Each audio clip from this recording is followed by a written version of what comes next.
یہاں تک اللہ تبارک و تعالی نے ان کے اس دعوے کی حقیقت واضح فرمائی تھی جو وہ مسلمانوں کے سامنے کیا کرتے تھے کہ ہم بھی مومن ہیں، تو بتا دیا کہ مومن ہونے کے جو تقاضے ہیں ان میں سے کوئی وہ پورے نہیں کرتے، اور اگر مومن ہیں تو ان کا ایمان بہت ہی بری باتوں کا ان کو حکم دے رہا ہے۔ اب آگے ان کے ایک دوسرے دعوے کی بڑی مدلل تردید ہے، اور وہ یہ کہ وہ یہ کہتے تھے کہ ہم تو اللہ کے بیٹے اور اللہ کے محبوب ہیں، نحن ابناء اللہ و احباؤہ، اور ہمیں آگ چھو ہی نہیں سکتی، اور ہم کبھی دوزخ میں جا ہی نہیں سکتے، یعنی جیسا بھی عمل کرتے رہیں آگ ہمیں نہیں چھوئے گی، اور اللہ تبارک و تعالی ہمیشہ ہمیں جنت میں رکھیں گے۔ اب اس دعوے کی تردید اگلی آیات میں فرمائی جا رہی ہے۔ میں پہلے ان آیات کی تلاوت کرتا ہوں، پھر اس کا ترجمہ اور مختصر تشریح انشاءاللہ عرض کروں گا۔ اعوذ باللہ من الشیطان الرجیم، بسم اللہ الرحمن الرحیم۔ قل ان كانت لكم الدار الآخرة عند الله خالصة من دون الناس فتمنوا الموت ان كنتم صادقين ولن يتمنوه ابدا بما قدمت ايديهم والله عليم بالظالمين ولتجدنهم احرص الناس على حياه ومن الذين أشركوا يود أحدهم لو يعمر 1000 سنة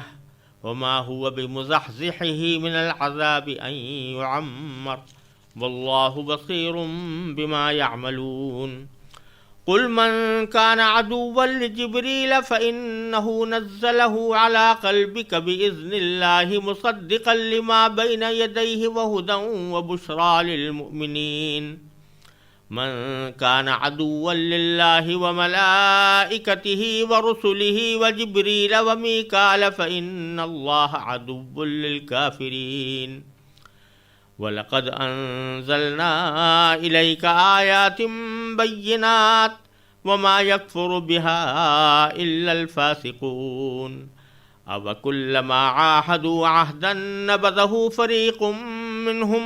بَلْ أَكْثَرُهُمْ لَا يُؤْمِنُونَ۔ ان آیات کریمہ کا ترجمہ یہ ہے کہ آپ ان یہودیوں سے کہہ دیجئے، یہ نبی کریم صلی اللہ علیہ وسلم سے خطاب ہو رہا ہے کہ آپ ان سے یہودیوں سے کہہ دیجئے کہ اگر اللہ کے نزدیک آخرت کا گھر تمام انسانوں کو چھوڑ کر صرف تمہارے ہی لیے مخصوص ہے تو موت کی تمنا تو کر کے دکھاؤ اگر واقعی سچے ہو۔ اور انہوں نے اپنے جو کرتوت آگے بھیج رکھے ہیں ان کی وجہ سے یہ کبھی ایسی تمنا نہیں کریں گے، اللہ ظالموں کو خوب جانتا ہے۔ یقیناً تم ان لوگوں کو پاؤ گے کہ انہیں زندہ رہنے کی حرص دوسرے تمام انسانوں سے زیادہ ہے، یہاں تک کہ مشرکین سے بھی زیادہ۔ ان میں کا ایک ایک شخص یہ چاہتا ہے کہ 1000 سال عمر پائے، حالانکہ کسی کا بڑی عمر پا لینا اسے عذاب سے دور نہیں کر سکتا، اور یہ جو عمل بھی کرتے ہیں اللہ اسے اچھی طرح دیکھ رہا ہے۔ کہہ دو کہ اگر کوئی شخص جبرائیل کا دشمن ہے تو ہوا کرے، انہوں نے تو یہ کلام اللہ کی اجازت سے تمہارے دل پر اتارا ہے جو اپنے سے پہلے کی کتابوں کی تصدیق کر رہا ہے، اور ایمان والوں کے لیے مجسم ہدایت اور خوشخبری ہے۔ اگر کوئی شخص اللہ کا، اس کے فرشتوں اور رسولوں کا اور جبرائیل اور میکائیل کا دشمن ہے تو وہ سن رکھے کہ اللہ کافروں کا دشمن ہے، اور بے شک ہم نے آپ پر ایسی آیتیں اتاری ہیں جو حق کو آشکار کرنے والی ہیں، اور ان کا انکار وہی لوگ کرتے ہیں جو نافرمان ہیں۔ یہ آخر کیا معاملہ ہے کہ ان لوگوں نے جب کوئی عہد کیا ان کے ایک گروہ نے اسے ہمیشہ توڑ پھینکا، بلکہ ان میں سے اکثر لوگ ایمان لاتے ہی نہیں۔ اللہ تبارک و تعالی نے ان آیات میں ان کے اس دعوے کی تردید فرمائی ہے جو وہ کیا کرتے تھے کہ ہم چونکہ اللہ کے چہیتے بیٹے ہیں اس لیے اللہ تبارک و تعالی ہمیں کوئی عذاب نہیں دے گا، اور ہم ہمیشہ جنت میں رہیں گے۔ تو اللہ تعالیٰ فرماتے ہیں کہ اس کا آسانی سے امتحان اس طرح ہو سکتا ہے کہ اگر تمہارا یہ دعویٰ سچا ہے تو ذرا کھل کر علانیہ طور پر موت کی تمنا کر کے دکھاؤ، کیونکہ جب تم یہ کہتے ہو کہ آخرت کے گھر میں ہمارے لیے نعمتیں ہی نعمتیں ہیں، تو ذرا موت کی تمنا کر کے دکھاؤ اور کہہ دو کہ ہم مرنے کو اچھا سمجھتے ہیں تاکہ اس آخرت کے گھر میں پہنچ جائیں۔ چنانچہ باری تعالیٰ فرماتے ہیں قل، اے پیغمبر آپ ان سے کہہ دیجئے ان کانت لکم الدار الآخرۃ عند اللہ خالصۃً، کہ اگر آخرت کا گھر تمہارے لیے خالص ہے من دون الناس، اور تمام لوگوں کو چھوڑ کر، فتمنوا الموت، تو موت کی تمنا کر کے دکھاؤ، ان کنتم صادقین، اگر واقعی اپنے اس دعوے میں سچے ہو۔ پھر آگے اللہ تبارک و تعالی نے پیشگوئی فرما دی کہ وَلَن يَتَمَنَّوْهُ أَبَدًا، وہ ہرگز کبھی بھی موت کی تمنا نہیں کریں گے، بما قدمت ایدیہم، ان اعمال کی وجہ سے یا ان کرتوتوں کی وجہ سے جو انہوں نے آگے بھیج رکھے ہیں۔ وہ جانتے ہیں کہ ہم نے جو کام کیے ہیں ان کے اوپر اگر مر گئے تو مرنے کے بعد اللہ تبارک و تعالیٰ کی طرف سے سزا ہوگی، تو اس واسطے وہ موت کی تمنا کبھی نہیں کریں گے۔ اب یہ ایک ایسا دعویٰ قرآن کریم نے کر دیا جس کو جھٹلانا ان کے لیے بہت ہی آسان تھا۔ وہ اگر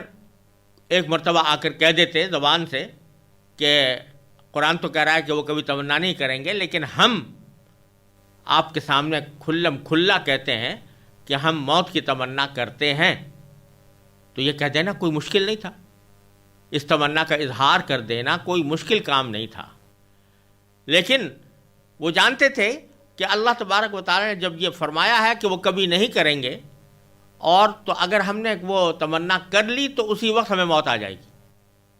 اور ظاہر ہے کہ موت سے ڈرتے تھے، تو اس واسطے زبان سے بھی انہوں نے تمنا کا اظہار کرنا کسی بھی طریقے سے گوارا نہیں کیا۔ حالانکہ اللہ تبارک و تعالیٰ نے یہ چیلنج دے دیا ان کو کہ اگر تم سچے ہو تو تمنا کر کے دکھاؤ، لیکن اور ساتھ ہی فرما دیا کبھی نہیں کریں گے۔ اور ایسا ہی آگے سورہ جمعہ کے اندر بھی اللہ تبارک نے فرمایا وَلَا يَتَمَنَّوْنَهُ أَبَدًا، وہ کبھی بھی تمنا نہیں کریں گے۔ تو یہ چیلنج دے دینا اور یہ دعویٰ کر دینا کوئی آسان بات نہیں ہے، یہ کوئی اللہ تعالیٰ کے سوا کوئی نہیں کر سکتا، کیونکہ یہ چیلنج دے دینا کہ اگر تم تمنا کر کے دکھا دو گے تو گویا تم سچے ہوگے اپنے ایمان کے دعوے میں، یہ بہت بڑا چیلنج تھا۔ لیکن انہوں نے اس چیلنج کو قبول نہیں کیا، ان میں سے کوئی فرد بھی آگے نہیں بڑھا یہ کہنے کے لیے کہ ہمیں موت کی تمنا ہے۔ تو آگے اللہ تبارک و تعالیٰ فرماتے ہیں وَلَتَجِدَنَّهُمْ أَحْرَصَ النَّاسِ عَلَىٰ حَيَاةٍ، موت کی تمنا تو وہ کیا کرتے، تم ان لوگوں کو پاؤ گے کہ انہیں زندہ رہنے کی حرص دوسرے تمام انسانوں سے زیادہ ہے۔ وَمِنَ الَّذِينَ أَشْرَكُوا، یہاں تک کہ ان لوگوں سے بھی زیادہ ہے کہ جو بت پرست ہیں۔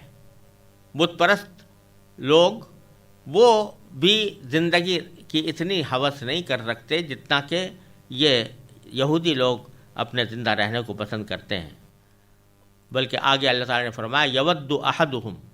ان میں سے ایک شخص یہ چاہتا ہے کہ لو یعمر الف سنہ، کہ وہ 1000 سال عمر پائے۔ حالانکہ اللہ تعالیٰ فرماتے ہیں وما هو بمزحزحہ من العذاب، یہ بات اس کو عذاب سے دور نہیں کر سکتی، ان یعمر، کہ اس کی عمر لمبی ہو جائے۔ واللہ بصیر بما یعملون، اور اللہ تبارک و تعالیٰ ان کے تمام اعمال کو اچھی طرح دیکھ رہا ہے۔ تو یہ بھی بتا دیا کہ ان کو زندہ رہنے کی حرص بہت ہے، دوسرے لوگوں سے زیادہ ہے، لہذا تمنا تو یہ کیا کریں گے۔ اور دوسرے یہ بھی بتا دیا کہ لمبی عمر پا لینا یہ انسان کو عذاب سے نجات نہیں دے سکتا، کس کی کتنی ہی لمبی عمر ہو جائے، لیکن اگر اس نے اعمال خراب کیے ہیں، اس کے عقیدے خراب ہیں، تو لمبی عمر پانے کے بعد جب وہ اللہ تعالیٰ کے سامنے پیش ہوگا تو اس کو اپنے کیے کی سزا بھگتنی ہوگی۔ پھر آگے اللہ تبارک و تعالیٰ نے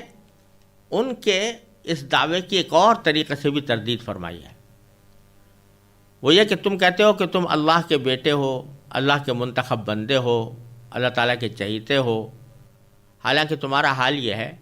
کہ تم اللہ تبارک و تعالیٰ کے جو سب سے مقرب فرشتے ہیں حضرت جبرائیل علیہ السلام، ان کے بارے میں تم صاف صاف کہتے ہو کہ یہ ہمارے دشمن ہیں اور ہم ان کے دشمن ہیں. اور ہوا یہ تھا کہ جب نبی کریم سرور دو عالم صلی اللہ علیہ وسلم پر وحی نازل ہونی شروع ہوئی تو اس وقت آپ نے لوگوں کو یہ بھی بتایا کہ یہ وحی حضرت جبرائیل علیہ السلام جو اللہ تعالیٰ کے مقرب فرشتے ہیں وہ میرے پاس لے کر آتے ہیں. جب یہودیوں نے یہ سنا تو انہوں نے کہا کہ جبرائیل تو ہمارے دشمن ہیں، ہم تو ان کو اپنا دشمن سمجھتے ہیں، اگر کوئی اور فرشتہ وہی لے کر آتا تو ہو سکتا تھا کہ ہم بات مان لیتے، لیکن یہ تو ہمارے دشمن فرشتے ہیں. اب یہ بیوقوفی کی بات انہوں نے کہی تھی. تو اللہ تبارک و تعالیٰ فرماتے ہیں کہ جب تم خود جبرائیل کو اپنا دشمن سمجھتے ہو جبکہ جبرائیل علیہ السلام اللہ تعالیٰ کے مقرب فرشتے ہیں، تو جو شخص اللہ تعالیٰ کے فرشتوں کو اپنا دشمن مانے تو اللہ تعالیٰ اس کا دشمن ہے، کیونکہ اللہ تبارک و تعالیٰ ہی کی مقدس مخلوق ہے فرشتے. تو جو کوئی ان کا دشمن ہوگا وہ اللہ کا دشمن ہوگا. تو تم اللہ کے چہیتے کیسے ہو سکتے ہو جبکہ اللہ تعالیٰ کے فرشتوں کی تم تکذیب کرتے ہو اور ان کو اپنا دشمن سمجھتے ہو. تو فرمایا اے پیغمبر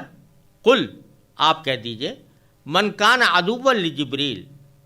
کہ اگر کوئی شخص جبریل کا دشمن ہے تو اللہ تعالیٰ کو اس کی کیا پرواہ ہو سکتی ہے، وہ ہوا کرے. فإنہ نزلہ علی قلبک، تو واقعہ تو یہی ہے کہ یہ کلام اللہ قرآن کریم یہ اللہ تعالیٰ کی اجازت سے انہوں نے ہی تمہارے دل پر اتارا ہے، یعنی جبریل علیہ السلام نے اتارا ہے. نزلہ علی قلبک بإذن اللہ مصدقا لما بین یدیہ، اور وہ کلام اس طرح اتارا ہے کہ وہ اپنے سے پہلے کی کتابوں کی تصدیق کر رہا ہے، یعنی اس میں نبی آخر الزماں صلی اللہ علیہ وسلم کی تشریف آوری کی جو بشارتیں ہیں یہ ان کو پورا کر رہا ہے. اور وہدن وبشریٰ للمؤمنین، یہ ہدایت ایمان والوں کے لیے مجسم ہدایت ہے اور بشریٰ ہے یعنی خوشخبری ہے اس بات کی کہ ان کے ایمان اور عمل صالح کے نتیجے میں آخرت کی زندگی ان کے لیے بہترین ہوگی. اور پھر اللہ تعالیٰ نے فرمایا کہ وَلَقَدْ أَنزَلْنَا إِلَيْكَ آيَاتٍ بَيِّنَاتٍ، اور ہم نے آپ کے پاس ایسی آیتیں اتاری ہیں جو حق کو واضح کرنے والی ہیں. وَمَا يَكْفُرُ بِهَا إِلَّا الْفَاسِقُونَ، اور ان کا انکار وہی لوگ کرتے ہیں جو نافرمان ہیں. تو در حقیقت یہ لوگ جب ان آیتوں کا انکار کر رہے ہیں تو یہ اپنے نافرمانی کا ثبوت دے رہے ہیں اور اپنے اس دعوے کی تردید مہیا کر رہے ہیں کہ وہ اللہ تعالیٰ کے منتخب بندے ہیں. پھر فرمایا کہ أَوَكُلَّمَا عَاهَدُوا عَهْدًا، یہ آخر کیا معاملہ ہے کہ ان لوگوں نے جب کوئی عہد کیا اللہ تبارک و تعالیٰ سے یا اللہ کے پیغمبروں سے، نبذہ فریق منہم، تو ان کے ایک گروہ نے اسے ہمیشہ توڑ پھینکا، اس عہد کو توڑ ڈالا. بل اکثرہم لا یؤمنون، بلکہ ان میں سے اکثر لوگ ایمان لاتے ہی نہیں ہیں. اس کے بعد اللہ تبارک و تعالیٰ نے اگلی آیات میں یہ بیان فرمایا ہے کہ وہ نہ صرف یہ کہ رسول اللہ صلی اللہ علیہ وسلم کی تصدیق نہیں کرتے اور آپ کی بات کو نہیں مانتے، آپ کو رسول تسلیم نہیں کرتے، اس کے بجائے جب رسول اللہ صلی اللہ علیہ وسلم کی رسالت کو ماننے کا معاملہ آتا ہے تو اللہ کی کتاب کو تو یہ پیچھے ڈال دیتے ہیں، اللہ تعالیٰ کی کتاب کو تو پس پش ڈال دیتے ہیں. یعنی تورات کو بھی، کیونکہ تورات کے اندر نبی آخر الزماں صلی اللہ علیہ وسلم کی تشریف آوری کی بشارتیں موجود تھیں، اس کو بھی پس پش ڈال دیتے ہیں، اور خود یہ کتاب جو اللہ تعالیٰ کی نازل ہوئی ہے اس کو بھی پس پش ڈال دیتے ہیں، گویا کہ ان کو اس کا پتہ ہی نہیں تھا. اور اللہ کی کتاب کو پس پش ڈالنے کے بعد پیچھے پڑے ہوئے ہیں کچھ ایسے جادو منتروں کے، جو جادو ٹوٹکوں کے، کہ جن کی کوئی حقیقت ہی نہیں ہے اور بعض اوقات وہ کفر تک پہنچ جاتے ہیں، ان کا ذکر کیا ہے آگے اللہ تبارک و تعالیٰ نے آگے کی آیات میں۔ ان آیات کی میں تلاوت کرتا ہوں اور پھر ترجمہ اور اس کی تھوڑی تشریح۔ وَلَمَّا جَاءَهُمْ رَسُولٌ مِّنْ عِندِ اللَّهِ مُصَدِّقٌ لِّمَا مَعَهُمْ نَبَذَ فَرِيقٌ مِّنَ الَّذِينَ أُوتُوا الْكِتَابَ كِتَابَ اللَّهِ وَرَاءَ ظُهُورِهِمْ كَأَنَّهُمْ لَا يَعْلَمُونَ وَاتَّبَعُوا مَا تَتْلُو الشَّيَاطِينُ عَلَى مُلْكِ سُلَيْمَانَ وَمَا كَفَرَ سُلَيْمَانُ وَلَٰكِنَّ الشَّيَاطِينَ كَفَرُوا يُعَلِّمُونَ النَّاسَ السِّحْرَ وَمَا أُنزِلَ عَلَى الْمَلَكَيْنِ بِبَابِلَ هَارُوتَ وَمَارُوتَ وَمَا يُعَلِّمَانِ مِنْ أَحَدٍ حَتَّى يَقُولَا إِنَّمَا نَحْنُ فِتْنَةٌ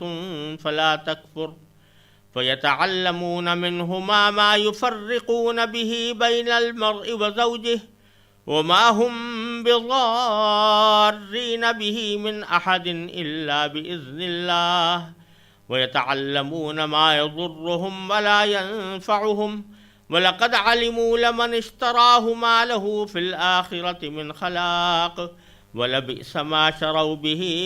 أَنفُسَهُمْ لَوْ كَانُوا يَعْلَمُونَ وَلَوْ أَنَّهُمْ آمَنُوا وَاتَّقَوْا لَمَثُوبَةٌ مِّنْ عِندِ اللَّهِ خَيْرٌ لَوْ كَانُوا يَعْلَمُونَ۔ ان آیات کا ترجمہ یہ ہے کہ جب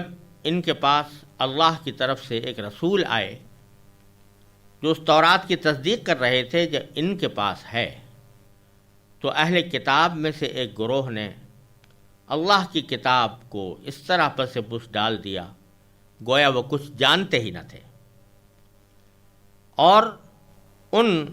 منتروں کے پیچھے لگ گئے جو سلیمان علیہ السلام کی سلطنت کے زمانے میں شیاطین پڑھا کرتے تھے۔ اور سلیمان علیہ السلام نے کوئی کفر نہیں کیا تھا، البتہ شیاطین لوگوں کو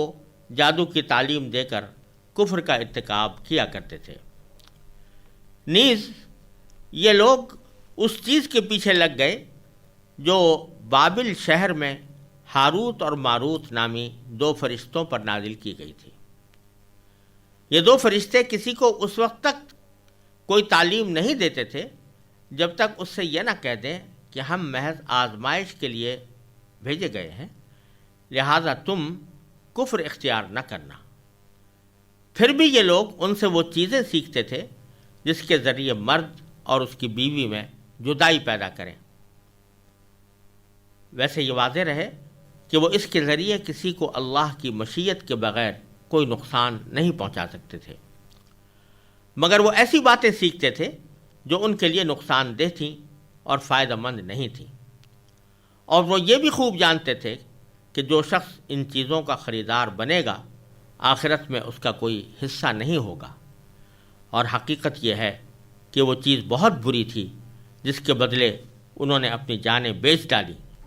کاش کہ ان کو اس بات کا علم حقیقی علم ہوتا، اور اس کے برعکس اگر وہ ایمان اور تقوی اختیار کرتے تو اللہ کے پاس سے ملنے والا ثواب یقیناً کہیں زیادہ بہتر ہوتا۔ کاش کہ ان کو اس بات کا بھی حقیقی علم ہوتا۔ ان آیات کریمہ میں اللہ تبارک و تعالیٰ نے یہودیوں کی ایک اور خامی کا اور بہت بڑی غلطی کا ذکر فرمایا ہے، وہ یہ کہ ایک طرف تو ان کے پاس اللہ کی کتاب تورات موجود ہے، اگرچہ انہوں نے اس میں بہت سی تعریفیں کر رکھی ہیں، لیکن اسی کتاب میں نبی آخر الزماں حضرت محمد مصطفیٰ صلی اللہ علیہ وسلم کی تشریف آوری کی خبریں بھی ہیں اور ان پر ایمان لانے کی تاکید بھی ہے۔ اس کتاب کے ان احکام کو تو انہوں نے پس پش ڈال رکھا ہے اور اس کے اوپر عمل نہیں کرتے، اور اللہ تبارک و تعالیٰ کی جو کتاب قرآن کی شکل میں آئی ہے اس کی تکذیب کرتے ہیں، اس کو اللہ کا کلام ماننے سے انکار کرتے ہیں، اس کو تو پس پش ڈال دیا۔ دوسری طرف وہ جادو ٹونے میں اتنے مصروف ہیں کہ جادو ٹونے ہی کو اپنے لیے نجات کا ذریعہ سمجھے ہوئے ہیں اور اس کے پیچھے پڑے ہوئے ہیں. اللہ تعالیٰ کو راضی کرنے کی فکر نہیں، اللہ کے رسول صلی اللہ علیہ وسلم کو راضی کرنے کی فکر نہیں، لیکن جادو ٹونے کے کاموں میں وہ بہت سرگرمی سے حصہ لیتے ہیں. اور یہ بات شروع سے چلی آتی ہے کہ یہودیوں کو جادو سے بڑی دلچسپی ہے، اور ایسے جادو کرنے سے جس کو آج کل سفلی عمل کہا جاتا ہے وہ یہودیوں کے ہاں بہت زیادہ مشہور ہے اور اس کا بڑا رواج ہے. صرف اتنا ہی نہیں کہ رواج ہے، بلکہ ان ظالموں نے اس جادو کے عمل کو حضرت سلیمان علیہ السلام کی طرف منسوب کر رکھا ہے، اور یہ کہا ہوا ہے کہ حضرت سلیمان علیہ السلام نے جادو کو رواج دیا تھا اور وہ خود بھی جادو کیا کرتے تھے. اور یہاں تک ان کی کتابوں میں مذکور ہے، بائبل کے اندر موجود ہے کہ وہ آخر زمانے میں مرتد ہو گئے تھے، یعنی انہوں نے اللہ تعالیٰ کے دین کو چھوڑ کر بت پرستی اختیار کر لی تھی اور جادوگروں کے پیچھے لگے ہوئے تھے. تو اللہ تبارک و تعالیٰ فرماتے ہیں کہ ان لوگوں نے دو حرکتیں کر رکھی ہیں. ایک تو یہ کہ جادو ٹونے کو بہت بڑا اعزاز سمجھے ہوئے ہیں، اس کے پیچھے لگے ہوئے ہیں، اور دوسرا یہ کہ اس جادو ٹونے کو اللہ تبارک و تعالیٰ کے ایک برگزیدہ پیغمبر حضرت سلیمان علیہ السلام کی طرف منسوب کر رکھا ہے، اور یہ کہتے ہیں کہ یہ ان کی تعلیم ہے اور ہم ان کی تعلیم پر عمل کر رہے ہیں. اللہ تبارک و تعالیٰ نے بڑے صاف لفظوں میں ان کے اس الزام کی تردید کی ہے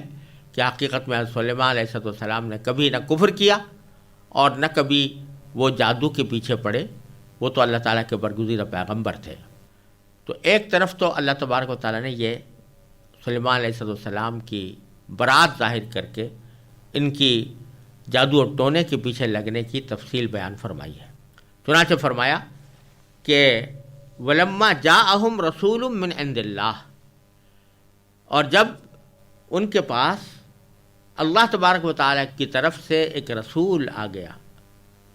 اور اس سے مراد نبی آخر الزماں سرور دو عالم صلی اللہ علیہ وسلم ہیں، یعنی آپ تشریف لے آئے، تو انہوں نے کیا کیا؟ نبذ فریق من الذین اوتوا الکتاب، یہ نبی آ گئے، پیغمبر آ گئے، مصدق لما معہم، جو تصدیق کر رہے تھے ان پیشین گوئیوں کی جو ان کے پاس موجود ہیں. تو نبذ فریق من الذین اوتوا الکتاب، اہل کتاب میں سے ایک گروہ نے پیچھے پھینک دیا کتاب اللہ کی کتاب کو، وراء ظہورہم، اپنی پشتوں کے پیچھے ڈال دیا، یعنی اس کو نظر انداز کر دیا، اس پر عمل کرنے کی کوشش نہیں کی. کأنہم لا یعلمون، ایسے بن گئے جیسے کہ ان کو بالکل کوئی علم ہی نہیں ہے کہ اللہ کی کتاب میں نبی آخر الزماں صلی اللہ علیہ وسلم کی کیسی بشارتیں موجود ہیں. واتبعوا ما تتلو الشیاطین، اللہ کی کتاب کو تو پتہ پوچھ ڈال دیا اور پیچھے لگ گئے ان چیزوں کی، ان منتروں کے جو شیاطین پڑھا کرتے تھے علی ملک سلیمان علیہ السلام کی سلطنت کے زمانے میں. یعنی حضرت سلیمان علیہ السلام خود تو جادو سے بالکل بری تھے، لیکن حضرت سلیمان علیہ السلام کے زمانے میں کچھ شیاطین نے، جن میں جنات بھی داخل ہیں اور انسان بھی داخل ہیں، ان لوگوں نے کچھ منتر پڑھنے شروع کیے تھے، اور اس منتروں کے ذریعے وہ جادو کی تعلیم دیا کرتے تھے اور خود بھی جادو پر عمل کیا کرتے تھے. تو انہی منتروں کے پیچھے یہ یہودی لگے رہے، اللہ کی کتاب کو پھر سے پوچھ ڈال کر اس کے پیچھے لگ گئے. پھر بیچ میں اللہ تبارک و تعالیٰ نے بہت ہی ضروری سمجھا اس بات کو کہ ان لوگوں نے حضرت سلیمان علیہ السلام کے بارے میں جو یہ جھوٹا الزام لگایا تھا کہ وہ مرتد ہو گئے تھے، یا انہوں نے کفر اختیار کر لیا تھا، یا وہ